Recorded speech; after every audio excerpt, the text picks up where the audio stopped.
Chapter 13। Manoj कुछ दिनों के लिए अपने गांव चला गया।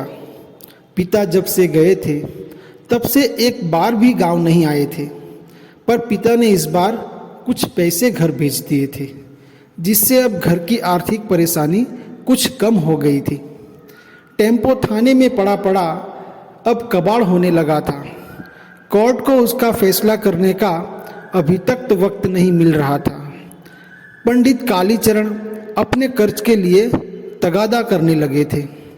माँ ने मनोज को वापस ग्वालियर जाते समय आगे के खर्चे के लिए 1000 रुपये दिए।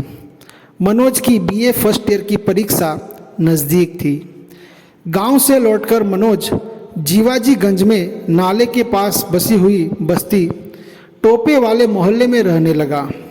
जब से उसने तिवारी सर का कमरा छोड़ा, उसे मोना फिर कभी नहीं मिली। बड़े से ग्वालियर और छोटी सी दुनिया में फिर कभी मोना और मनोज एक दूसरे से नहीं मिले। टोपे वाले मोहल्ले में वह सबसे घुल मिल गया। वह पड़ोसियों की तारीफ पाने के लिए रात को छत पर लैंप जलाकर पढ़ता। कई बार तो सुबह 4-5 बजे तक वह छत पर पढ़ता रहता। पड़ोसी महिलाएं अपने घुमक्कड़ और आवारा बच्चों को उससे सीख लेने के लिए कहती।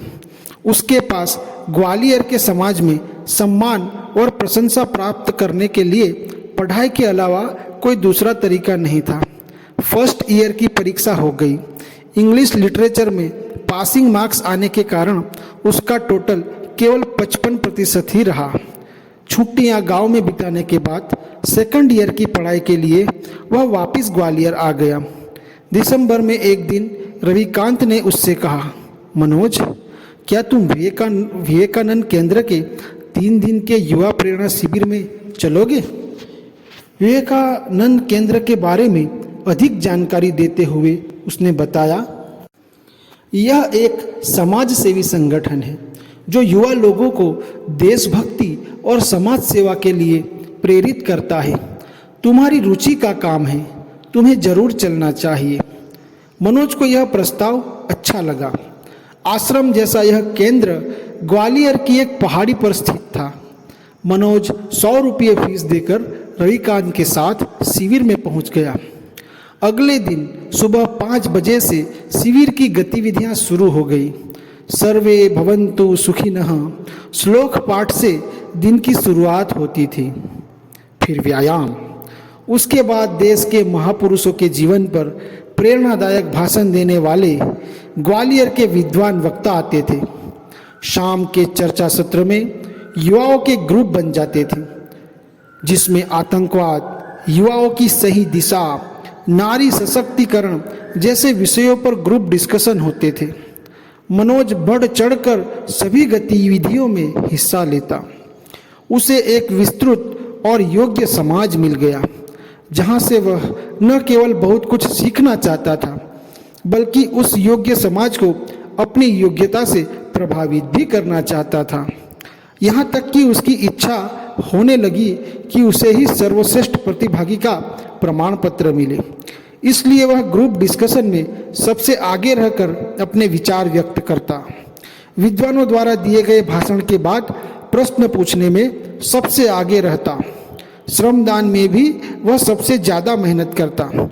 तारीफ प्राप्त करने की अदम्य इच्छा ही उसकी चलायमान शक्ति थी। शिविर के दूसरे दिन उसने अपनी डायरिया में लिखा, इतना आनंद जीवन में पहली बार प्राप्त हो रहा है। कुछ तो दम है इन लोगों में जो खुद को कार्यकर्ता कहते हैं। राष्ट्र निर्माण में योगदान देने की प्रेरणा देते हैं ये लोग। एक श्रेष्ठ व्यक्ति रजनीश त्यागी के व्यक्तित्व से मैं बहुत प्रभावित हुआ हूँ। वे ग्वालियर के किसी स्कूल में प्रिंसिपल हैं। उन्होंने स्वामी विवेकानंद के जीवन पर जैसा भाषण दिया वैसा मैंने कभी नहीं सुना। मैं तो पवित्रता से भर गया हूँ। विवेकानंद कहते थे कि अपने आप को कमज़ोर मानने से बड़ा पाप और कोई नहीं है। यहाँ आकर मुझे लग रहा है कि मैं जीवन में कुछ भी कर सकता हूँ। असीम शक्ति मेरे भीतर भर गई है। देश से बड़ा दूसरा कोई धर्म नहीं है और देशभक्ति से बड़ा दूसरा कोई लक्ष्य नहीं हो सकता। यहाँ आकर मैंने संकल्प ले लिया है कि देश सेवा करना ही मेरा लक्ष्य है। मनोज विवेकानंद केंद्र के काम, उसकी विचारधारा और वहाँ के कार्यकर्ताओं से सम्मोहित सा हो गया था। त्यागी जी ने एक प्रोजेक्ट सबके सामने रखा, जिसमें अगले रविवार घर घर जाकर सर्दियों के कपड़े इकट्ठा करने थे और उन्हें गरीब जरूरतमंदों को देना था। मनोज ने अभी तक देशभक्ति के केवल भाषण सुने थे, पर यहाँ देशभक्ति कार्य रूप में बदल रही थी। शिविर समाप्त हो गया। मनोज को सर्वश्रेष्ठ प्रतिभागी का प्रमाण पत्र मिला, जिस कारण उसे अपने विचार शिविर में व्यक्त करने का मौका मिला। उसने अपने भाषण में यह संकल्प लिया कि वह हमेशा ईमानदार रहकर देश की सेवा करेगा। वहाँ उपस्थित सभी लोगों ने ताली बजाकर उसके भावात्मक संकल्प की प्रशंसा की। इन प्रशंसात्मक तालियों से वह आत्मविश्वास से भर गया। अगले रविवार उसने कपड़े एकत्रित कर बांटने का काम किया। वापस आकर उसने अपनी डायरी में लिखा, मैंने खूब कपड़े इकट्ठे किए। किसी ने सम्मान किया, किसी ने अपमान, पर गरीबी देखकर मन बहुत आहत हुआ। लोग किस तरह से टूट पड़ते थे कपड़ों पर। हे भगवान, क्या होगा इनका। त्यागी जी ने ठीक ही कहा था कि घर घर जाकर समाज के लिए कुछ मांगने से हमारा ईगो खत्म होता है और हम यह सीख जाते हैं कि समाज ही सब कुछ है, हम कुछ भी नहीं। उसके दिमाग से अब क्लियर हो गया था कि उसे देश और समाज के लिए कुछ करना है। उसने विवेकानंद केंद्र में प्रशिक्षण के बाद मिले प्रमाण पत्र को पूजा की अलमारी में भगवान की मूर्ति के पास सजा के रख दिया। चैप्टर 14। मनोज ने कोर्स की किताबों को किनारे कर दिया और विवेकानंद के साहित्य को पढ़ना शुरू किया। उसकी सेकंड ईयर की परीक्षा नज़दीक आ रही थी, लेकिन उसके भीतर देश सेवा का जज्बा भर गया था। उसे लगा कि इसके लिए विवेकानंद केंद्र से बेहतर कुछ नहीं हो सकता।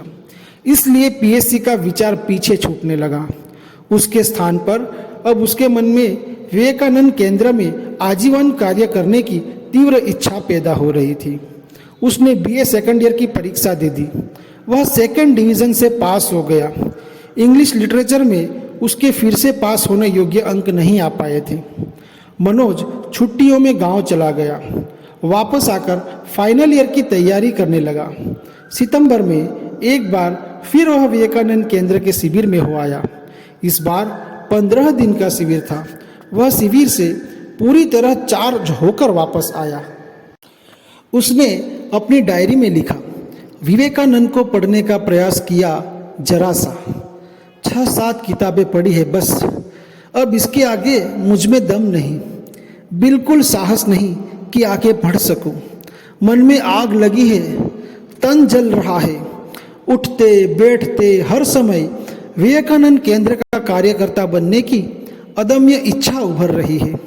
यह इच्छा कुछ इस कदर बलवती हो रही है कि मुझे वह दिन दूर नहीं लगता जब मैं स्वयं को राष्ट्र को समर्पित कर दूं। इस नई मंजिल के आकर्षण से उसके मन में 10-15 दिनों तक खलबली मची रही। मनोज के पैसे खत्म हो गए।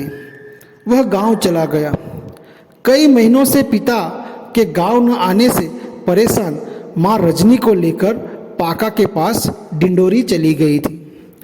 वह राकेश के घर चला गया। वह अपने मन के द्वंद्व को राकेश के सामने खोलकर रख देना चाहता था। उसने पीएससी की परीक्षा देने के स्थान पर विवेकानंद केंद्र ज्वाइन करने का विचार राकेश को बताया। उसकी बात सुनकर राकेश गंभीर हो गया। उसने मनोज से पूछा, तो अब तू पीएससी की तैयारी नहीं करेगो? मेरा लक्ष्य देश की सेवा करना है।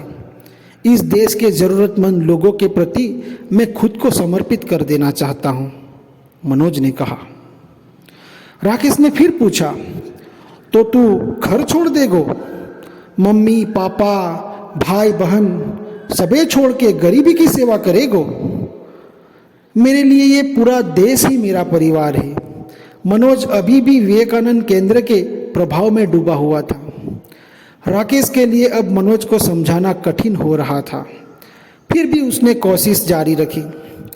तेरे बाप को तो तू जानता है, अगर तू भी घर से भजी गयो तो रजनी को ब्याह कौन करेगो, घर कौन संभालेगो। मेरे लिए देश की हर लड़की मेरी बहन है, हर महिला मेरी माँ है। मनोज पूरे जोश में था। उस पर राष्ट्र सेवा का भूत सवार था। राकेश भूत उतारने के लिए झाड़ फूंक में व्यस्त था। राकेश, क्या एसडीएम थानेदार जनता की सेवा नहीं करते? एसडीएम दुष्यंत सिंह ने कैसे 2 मिनट में थानेदार के झूठे केस से मुकेश को बरी कर दिया था। वो समाज सेवा ना ही। आज जिसके पास ताकत है वही जनता को न्याय दिला सकता है। यदि थानेदार ईमानदार होता तो तेरा टेम्पो पकड़तो, ना पकड़तो। पुलिस कचहरी थाने में अच्छे और ईमानदार लोगों की ज़रूरत है। तू पीओसी छोड़बो चाह रहे हो, पढ़बे की दम ना बची का, बहाने ना बना। राकेश का यह यथार्थ कड़वा होता जा रहा था।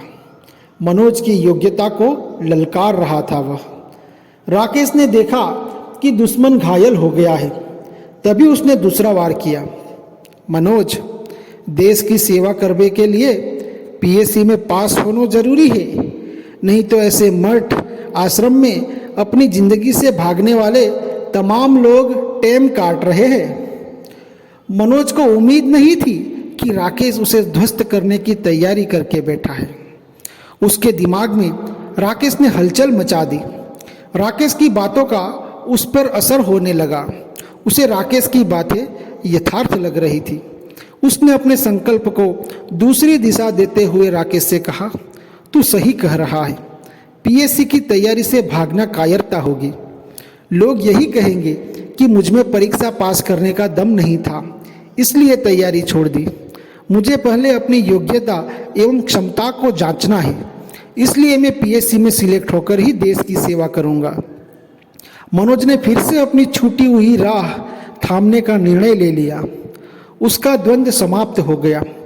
पीएससी में सफल होना ही एकमात्र लक्ष्य था अब उसका। माता पिता के डिंडोरी से न आने के कारण मनोज उनसे मिलने डिंडोरी चला गया। वहां जाकर पता चला कि पिता सस्पेंड हो चुके हैं।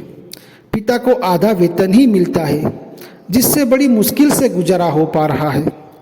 पूछने पर पिता ने कहा, मैं डिप्टी डायरेक्टर को बर्बाद कर दूंगा, मैं हार नहीं मानूंगा, मैं ईमानदार हूँ, वे सब बेईमान हैं, मैं सबको ठिकाने लगा दूंगा। मैंने प्रधानमंत्री को पत्र लिखा है, मुझे हाईकोर्ट से ही न्याय की उम्मीद है। माँ ने पिता के इन उद्गारों का विरोध किया। इनसे नौकरी ना हो पावते, दुनिया नौकरी कर रही है कि जे अनोखे नौकरी कर रहे हैं। बस लड़बो जानते, उल्टो सीधो बोल आवते अधिकारी से। भरी मीटिंग में अपनी चप्पल निकाल के मार दई डिप्टी डायरेक्टर को, कर दे सस्पेंड। पिता को माँ के द्वारा किया गया यह रहस्योद्घाटन पसंद नहीं आया। उन्होंने माँ को डांटते हुए कहा, तू कछु ना जानती, गरीब किसान को पैसा बेईमानी से खा रहे हैं सब, वे जूता से ही मानते। लेकिन माँ आज रुकने वाली नहीं थी। उनको कुछ ना बिगड़ो, बर्बाद तो हम हो रहे हैं। मोडा के पास फीस भरवे को पैसा ना है, जा मोडी को ब्याह करोगे कि नहीं? टेम्पो को 40,000 उधार सिर पर धरो है। मैंने तो पहले ही कही थी, टेम्पो के चक्कर में ना पड़, अपने बस के ना है जे काम। पर मेरी ईमानदारी की लड़ाई में टांग अड़ाने का शौक है तुम लोगों को। पिता को अपने आप को सही सिद्ध करने का मौका मिल गया। इस चर्चा का कोई निष्कर्ष नहीं निकला, लेकिन मनोज को उसके पिता का संघर्ष प्रभावित कर रहा था। वापसी में ट्रेन के जनरल डिब्बे में बैठकर मनोज सोचता रहा, आपका रास्ता एकदम सही है पापा, आप सच्चाई की लड़ाई लड़ रहे हैं। आपको दबाना ज्वालामुखी को दबाना है।